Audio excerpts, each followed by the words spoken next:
मेरठ के एक घर में एक साथ 5 मर्डर हो जाने से पूरा मेरठ शहर कांप उठा था। हर जगह सिर्फ यही खबर चल रही थी। केस को सुलझाने के लिए इंस्पेक्टर रिडल को बुलाया जाता है। इंस्पेक्टर रिडल इंस्पेक्टर त्यागी से मामले की जानकारी पूछते हैं। वो बताता है, एक घर के 4 सदस्य और एक नौकरानी का खून हुआ है। इन लोगों के कोई ज्यादा रिश्तेदार नहीं थे, ना ही ये परिवार बहुत अमीर था। मिस्टर गुप्ता एक बैंक के रिटायर्ड क्लर्क थे। उनकी पत्नी एक हाउसवाइफ थी। उनकी एक विधवा लड़की थी, जिसका एक 3 साल का लड़का था, वो भी मारा गया है। ये सब इसी घर में रहते थे। और हाँ, नौकरानी भी मारी गई है। इंस्पेक्टर रिडल त्यागी से पूछते हैं, क्या घर में से कुछ चोरी हुआ है? वो कहते हैं, यही तो सबसे बड़ी मुश्किल है। घर में से कुछ चोरी नहीं हुआ है। इसके बाद इंस्पेक्टर रिडल गुप्ता जी के पड़ोसी से बात करते हैं।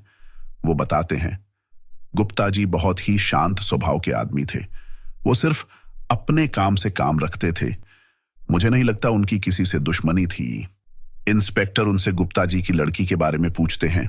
वो कहते हैं, उनकी बेटी सारा टाइम सिर्फ घर में ही रहती थी। बेचारी का पति फौज में था, जो 2 साल पहले मर चुका है। इंस्पेक्टर फिर उस नौकरानी के बारे में पता करने के लिए उसके घर जाते हैं। उनको उसका पति मिलता है। वो कहता है, साहब हम गरीब आदमी हैं, मैं रिक्शा चलाता हूं और मेरी बीवी गुप्ता जी के घर में काम करती थी। उसने अभी 1 महीना पहले ही गुप्ता जी के घर का काम पकड़ा था। इंस्पेक्टर को ये चीज स्ट्राइक करती है। वो उससे पूछते हैं, क्या तुम्हें मालूम है उनके घर पहले कौन काम करता था? वो कहता है, वहां शीला काम करती थी। इंस्पेक्टर रिडल शीला के घर जाकर उससे बात करते हैं। वो कहती है, सर मैंने उनका घर इसलिए छोड़ा क्योंकि वहां कोई भूत प्रेत था। मतलब? इंस्पेक्टर चौंक कर पूछते हैं। हाँ सर, रात को अक्सर सारे घर वालों को ये लगता था जैसे घर के पीछे वाले गार्डन में कोई है। वहां पे गुप्ता जी ने लोहे की कांटे वाली तार लगाई थी, तब भी वहां रोज शाम को कोई आता था। इंस्पेक्टर रिडल घर का गार्डन देखने जाते हैं। वहां उनको एक सुराग मिलता है, मगर यह बहुत ही अस्पष्ट सुराग होता है। इससे खूनी का पता नहीं लग सकता। इंस्पेक्टर रिडल गुप्ता जी जिस बैंक से रिटायर हुए थे वहां जाते हैं। बैंक मैनेजर बताता है, गुप्ता जी बहुत शरीफ आदमी थे, उनसे भला कोई क्यों दुश्मनी करेगा? वो तो बेचारे वैसे ही बहुत दुखी रहते थे। एक ही लड़की थी, वो भी विधवा हो गई थी। और तो और उन्होंने तो अपने दामाद को चिता भी नहीं दी। इंस्पेक्टर रिडल पूछते हैं, इस बात से आपका क्या मतलब है? वो बताते हैं, उनका दामाद जम्मू कश्मीर में पोस्टेड था। एक आतंकी हमले में सेना के 10 जवान शहीद हुए थे, जिनमें से एक सैनिक की लाश भी नहीं मिली थी। उनका दामाद वही एक था। केस को 2 दिन हो जाते हैं, मगर गुप्ता परिवार हत्याकांड में कोई सुराग नहीं मिल रहा था। केस इतना बड़ा होने की वजह से मीडिया का काफी दबाव हो रहा था।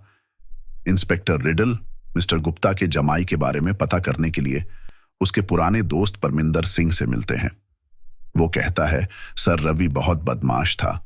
उसके घर में कोई नहीं था, सिर्फ उसके ससुराल वाले थे जो उससे प्यार करते थे, मगर वो हमेशा लड़कीबाजी में रहता था। जब तक जिंदा था हमेशा किसी ना किसी लड़की से बात करता रहता था। इंस्पेक्टर रिडल अपने होटल आ जाते हैं। अब उनका शक कुछ हद तक रवि की बॉडी नहीं मिलने पर जा रहा था। उनको एक चीज स्ट्राइक करती है। वो रवि के पुराने सेल फोन के रिकॉर्ड निकालते हैं। इंस्पेक्टर रिडल गुप्ता जी की लड़की के भी फोन का रिकॉर्ड निकालते हैं। वो नोटिस करते हैं उसमें काफी मैसेज है। इंस्पेक्टर उस नंबर की लोकेशन निकालते हैं जिससे गुप्ता जी की लड़की को मैसेज आ रहे थे। अगले दिन वो इंस्पेक्टर त्यागी के साथ उस पते पर जाते हैं। वहां का मंजर देख के वो हैरान हो जाते हैं। वहां उनको रवि की लाश मिलती है और उसका एक सुसाइड नोट भी मिलता है। इंस्पेक्टर को सारी बात समझ आ जाती है। आपको क्या लगता है रवि ने क्या और क्यों किया होगा? सोचो और इसका जवाब आप कमेंट बॉक्स में लिखो। और हाँ, चैनल को सब्सक्राइब करना नहीं भूलना और बेल आइकन को जरूर दबाना। इंस्पेक्टर सारा केस इंस्पेक्टर त्यागी के साथ डिस्कस करते हैं। वो बताते हैं, रवि को अलग अलग लड़कियों से बात करने का शौक था। वो हनी ट्रैप का शिकार हो गया था। उसकी एक पाकिस्तान की एजेंट से दोस्ती हो गई थी, जो उसको अपने आप को भारतीय बता के बात करती थी। उसने ही अपनी बटालियन की खबर उस पाकिस्तानी एजेंट को दी थी। उसने अपनी हाजिरी उस बस में लगाई मगर गया नहीं, इसलिए उसकी लाश नहीं मिली। बाद में उस पाकिस्तानी एजेंट ने उसको धोखा दे दिया। वो किसी तरह अपने बीवी बच्चों को वापस अपने पास बुलाना चाहता था, मगर गुप्ता जी लड़की ने एक देशद्रोही के साथ रहने से साफ मना कर दिया। रवि काफी बार गुप्ता जी घर आता था ताकि वो अपने लड़के से मिल सके, मगर वो डर के कारण उनके सामने नहीं जाता था। एक दिन वो हिम्मत करके गुप्ता जी घर चला गया। गुप्ता जी पुलिस को फोन करने ही वाले थे कि उसने गुप्ता जी की हत्या कर दी। इसके बाद तो जैसे उसके सर पे खून सवार हो गया। उसने एक एक करके सबका खून कर दिया और वहां से भाग गया। उसको अपने बीवी और बच्चे को मारने का बहुत मलाल था, तभी उसने खुदकुशी कर ली। ये सारी बातें उसने अपने सुसाइड नोट में लिखी थी। उसकी एक गलती की वजह से गुप्ता जी का सारा खानदान खत्म हो गया।